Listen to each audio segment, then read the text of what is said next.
اللہ الرحمن الرحیم وَهُوَ الَّذِي أَنشَأَ لَكُمُ السَّمْعَ وَالْأَبْصَارَ وَالْأَفْئِدَةَ قَلِيلًا مَا تَشْكُرُونَ وَهُوَ الَّذِي ذَرَأَكُمْ فِي الْأَرْضِ وَإِلَيْهِ تُحْشَرُونَ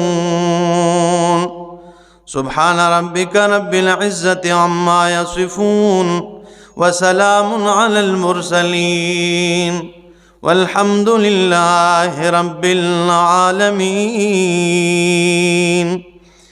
انتہائی معزز سامعین، سورہ المومنون 18واں پارہ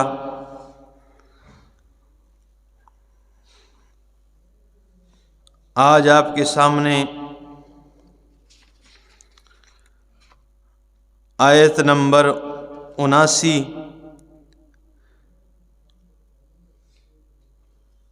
88 اور 79 تلاوت کی۔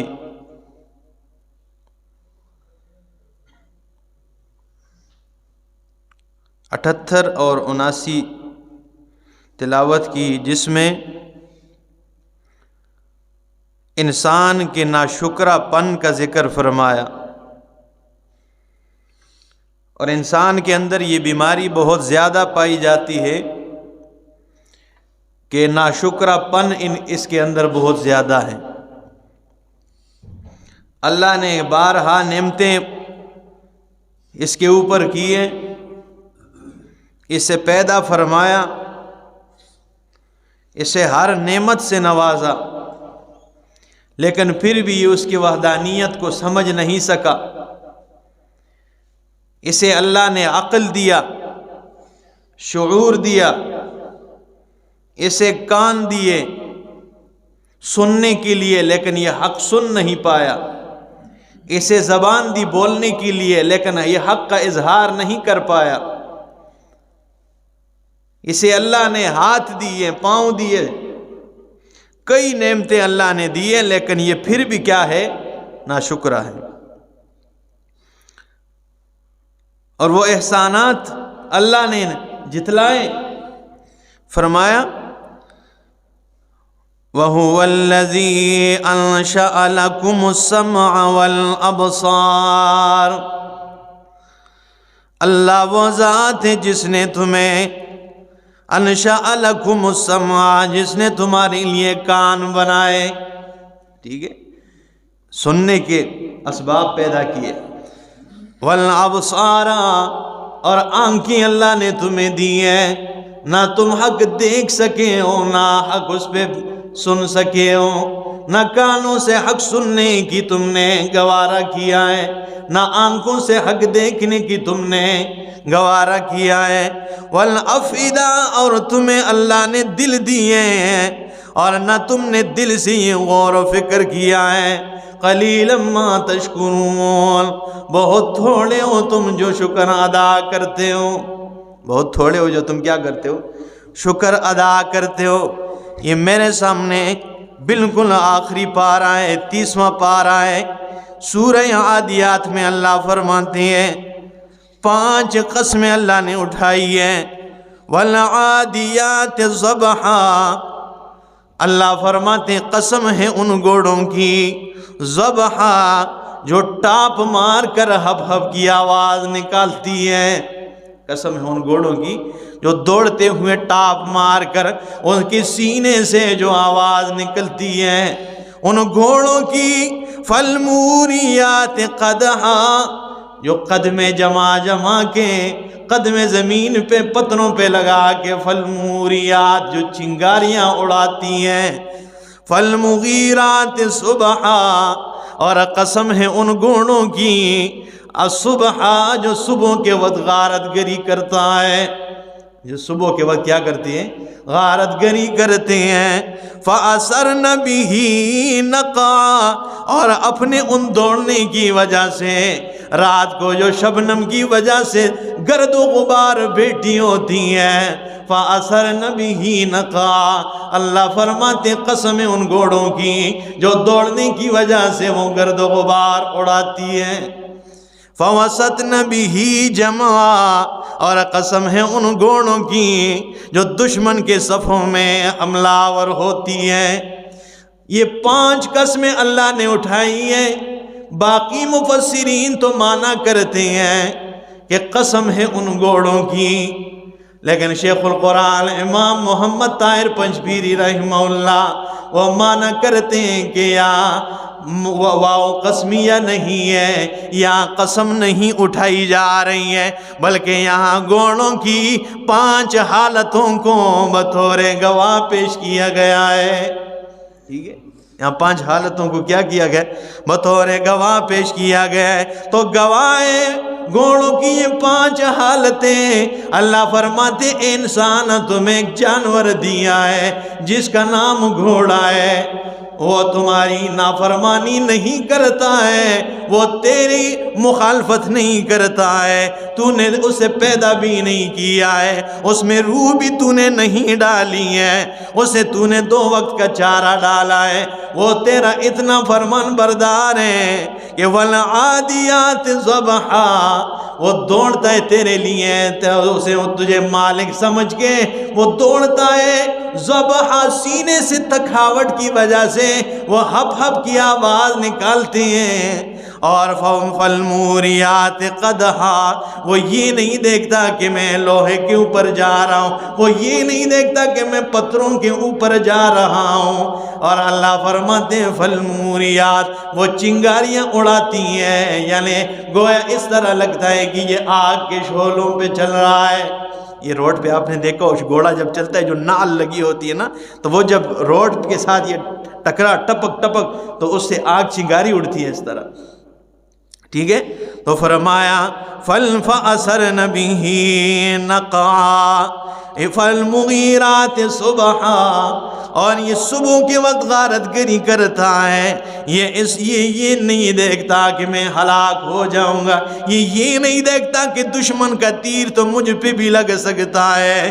فَأَثَرْنَ بِهِ نَقْعًا، یہ دوڑ دوڑ کے گرد و غبار اڑاتے ہیں۔ فَوَسَطْنَ بِهِ جَمْعًا، یہ دشمن کے صف میں گھس جاتا ہے، اپنے مالک کی فرمان برداری بجا لاتے ہوئے اپنی چہرے کی پرواہ نہیں کرتا ہے، یہ اپنی جان کی پرواہ نہیں کرتا ہے، ان سب چیزوں کی پرواہ کیے بغیر اللہ فرماتے ہیں اے انسان، یہ گھوڑا ہے، جانور ہیں، لیکن یہ تیرا فرمان بردار ہے، اور تو سب چیزوں سب احسانات کے باوجود تمہیں انسان بنایا ہے، تمہیں عقل دیا ہے، تمہیں شعور دیا ہے، اس کے باوجود تو اپنے مالک حقیقی کا، اپنے معبود حقیقی اور برحق کا ناشکرا اور نافرمان ہے۔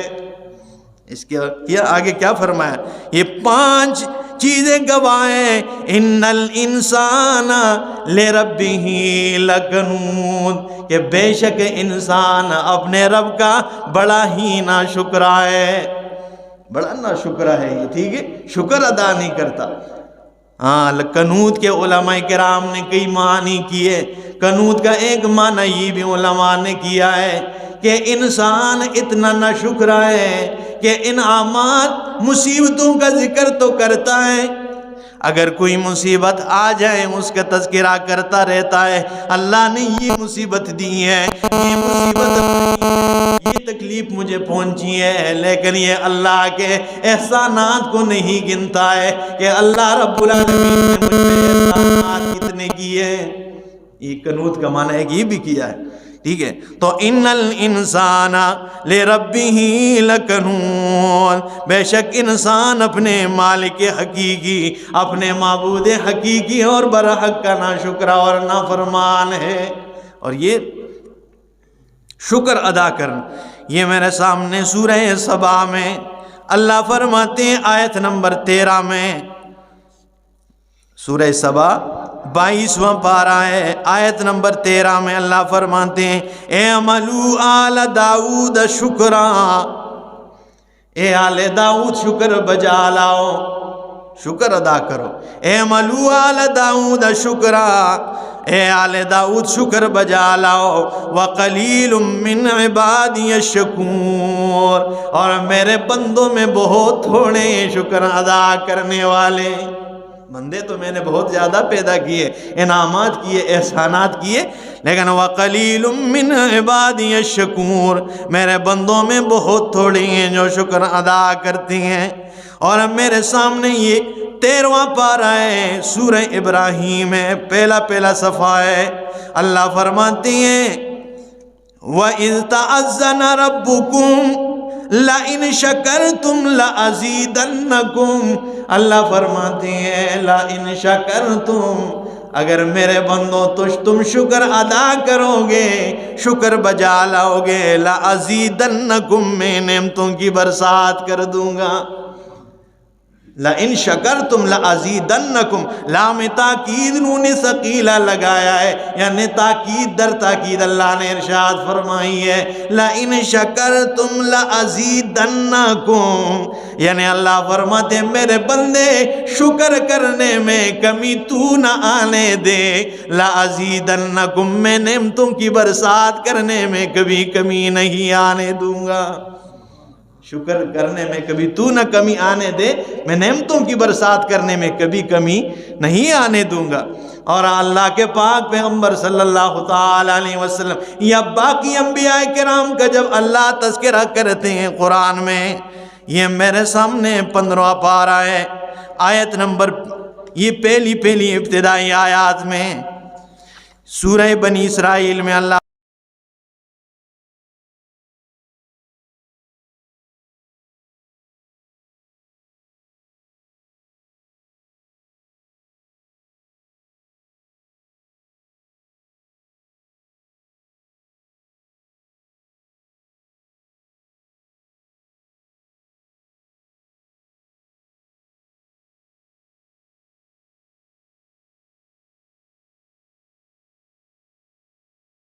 عبدن شکورا، کہ وہ میرے شکر گزار بندے تھے۔ نوح علیہ السلام کیا تھے؟ وہ میرے شکر گزار تھے۔ اور گورسیاں والوں، اللہ نے شاکر نہیں فرمایا ہے، شکور فرمایا ہے۔ اور علماء کرام نے شاکر و شکور میں فرق بیان کیے ہیں، فرماتے ہیں شاکر و شکور میں فرق یہ ہے، الشاکر من یشکر علی النعماء، شاکر وہ ہوتا ہے جو نعمتوں پر شکر ادا کرتا ہے، والشکور من یشکر علی البلاء، اور شکور وہ ہوتا ہے جو مصیبتوں پر بھی مالک کا شکر گزار ہوتا ہے۔ شکر وہ ہوتا ہے، اس لیے فرمایا شکور، شاکر نہیں فرمایا۔ اور دوسرا فرق یہ ہے الشاکر من یشکر علی العطاء، شاکر وہ ہوتا ہے جو دینے پر شکر ادا کرتا ہے، جب مالک دیتا ہے نوازتا ہے شکر ادا کرتا ہے۔ والشکور من یشکر علی المنع، اور شکور وہ ہوتا ہے کہ مالک دینے کے بجائے روک بھی لے، مالک واپس بھی لے تب بھی وہ شکر ادا کرتے ہیں۔ ٹھیک ہے، تو شکور کا لفظ فرمایا، شاکر نہیں فرمایا ہے۔ یہ انسان بہت بڑا کیا ہے، ان الانسان لربہ لکنون، انسان اپنے رب کا بڑا ہی ناشکر ہے۔ فاذکرونی، اللہ فرماتے اذکرکم، تم مجھے یاد رکھو میں تمہیں یاد رکھوں گا۔ علماء کرام مانا کرتے ہیں فاذکرونی اذکرکم، تم خوشیوں میں مجھے یاد کرو، میں تکلیفوں میں تمہیں یاد رکھوں گا۔ یا دوسرا معنی علماء کرام کرتے ہیں فاذکرونی، تم دنیا میں مجھے نہ بھولو، دنیا میں مجھ مالک کو رب العالمین کو یاد رکھو۔ اذکرکم، میں قیامت والے دن میرے بندے تمہیں نہیں بھولوں گا، میں تمہیں یاد رکھوں گا۔ واشکروا لی ولا تکفرون، اور میرا شکر بجا لاؤ، انکار نہ کرو، ٹھیک ہے، کفر نہ کرو، میرا شکر بجا لاؤ، ٹھیک ہے، شکر ادا کرو۔ تو مالک قرآن کریم کئی آیات ہیں، اگر میں کھولنے لگ جاؤں تو گھنٹوں گزر جاتے ہیں، خدا کی قسم اتنے آیات ہیں، ٹھیک ہے۔ لیکن انبیاء کرام کا جب بھی تذکرہ کیا ہے ابراہیم خلیل اللہ کے متعلق فرمایا شاکر لانعمہ، وہ میری نعمتوں کا شکر گزار تھے۔ اور اللہ کے رسول محمد مصطفیٰ صلی اللہ تعالیٰ علیہ وسلم سے فرمایا اے میرے پیغمبر بل اللہ فاعبد، بلکہ اللہ کی عبادت کیجئے، وَكُم مِّنَ الشَّاكِرِينَ، اور شکر ادا کرنے والوں میں سے ہو جائیے۔ تو ابن ماجہ کی روایت ہے جب بھی اللہ کے رسول دعا کے لیے ہاتھ بلند کرتے اللہ کے رسول فرماتے اللہم جعلنی لک ذکارا وَلَكَ شَكَّارًا وَلَكَ رَهَابًا، اے اللہ مجھے بنا دے لَكَ ذَكَّارًا، اپنا ذکر کرنے والا بنا دے، وَلَكَ شَكَّارًا، اپنا شکر ادا کرنے والا بنا دے، وَلَكَ رَهَابًا، اور اپنی ہی ذات سے ڈرنے والا بنا دے۔ جب بھی دعا کرتے یہ دعا مانگتے بھائی اللہ مجھے بنا دے اپنی ذات کا شکر ادا کرنے والا، یاد کرنے والا، ذکر کرنے والا، اور اپنے سے ہی ڈرنے والا، شکر ادا کرنے والا بنا دے کہ میں صرف تیرا شکر ادا کروں۔ اور حضرت معاذ ابن جبل رضی اللہ تعالیٰ عنہ اللہ کے رسول مسجد میں آتے ہیں اور یوں کلائی سے پکڑ کے کہتے ہیں واللہ انی لأحبک یا معاذ، اے معاذ مجھے اللہ کی قسم ہے میں محمد تجھ سے پیار کرتا ہوں، ساری کائنات محمد مصطفیٰ سے پیار کرتی ہیں اور محمد مصطفیٰ خود ہی کہے میں اس سے پیار کرتا ہوں، اس کی شان و عظمت کی کیا کہنے۔ ٹھیک ہے، یہ بڑے نفاست پسند ہے، 18 سال کی عمر میں انہوں نے اسلام قبول کر لیا تھا، بہت نفاست خوش لباس تھے۔ رسول اللہ صلی اللہ علیہ وسلم فرمایا کرتے تھے میں نے معاذ سے زیادہ خوش لباس کسی کو نہیں دیکھا، صاف ستھرے بالکل، ٹھیک ہے۔ اور خود فرماتے ہیں حضرت معاذ ابن جبل رضی اللہ تعالیٰ کہ ما بزغت الی یمینی منذ اسلمت، میں نے جب سے محمد الرسول اللہ کا کلمہ پڑھا ہے اس کے بعد میں نے کبھی اپنی دائیں جانب تھوکا نہیں ہے، اس کے بعد جب سے میں نے کلمہ پڑھا ہے کبھی میں نے دائیں جانب نہیں تھوکا۔ وہ معاذ ابن جبل، بعض صحابہ کرام کی خصوصیات، حضرت سعد رضی اللہ تعالیٰ عنہ احد کے موقع پر جنگ احد کہتے ہیں میں تیر برسا رہا ہوں دشمن پہ، تو اللہ کے رسول میرے پاس آتے ہیں اور میرے ترکش سے تیر نکال نکال کے مجھے تما رہے اور کہتے ہیں ارمی یا سعد، ارمی یا سعد، او مار دشمن کو اے سعد میری جان، فدا کا ابی و امی، تجھے ساتھ پہ میں محمد کے ماں باپ قربان ہو جائیں۔ تو وہ کہتے ہیں یہ میری خصوصیت، ساری کائنات کہتی ہے محمد پہ میرے ماں باپ قربان ہو جائے، لیکن رسول اللہ صلی اللہ علیہ وسلم نے مجھے احد کے مقام پہ کہا تھا کہ مار یا ساتھ تجھ پہ میں محمد کے ماں باپ قربان ہو جائے۔ ٹھیک ہے، یہ بات صحابہ کی خصوصیات ہے۔ تو حضرت معاذ ابن جبل اللہ کے رسول نے فرمایا میں تجھ سے پیار کرتا ہوں، اور پھر ایک نصیحت کرتا ہوں، وصیت کرتا ہوں، وہ کیا ہے جو مین بات میں بتانا چاہتا ہوں۔ فرمایا لا تدعن دبر کل صلاۃ، تو جب بھی نماز پڑھے نماز کے بعد یہ کلمات تجھ سے نہ بھولنے پائے، اللہم اعنی علی ذکرک و شکرک و حسن عبادتک، یہ ہر کسی کو تقریباً یاد ہے، اللہم اعنی علی ذکرک و شکرک و حسن عبادتک۔ تو کیا فرمایا ان الانسان لربہ لکنون، انسان اپنے مالک حقیقی کا بڑا ناشکرا اور نافرمان ہے۔ تفصیل بہت زیادہ انشاءاللہ اگلے درس میں پورا کریں گے، اللہ عمل کی توفیق عطا فرمائے۔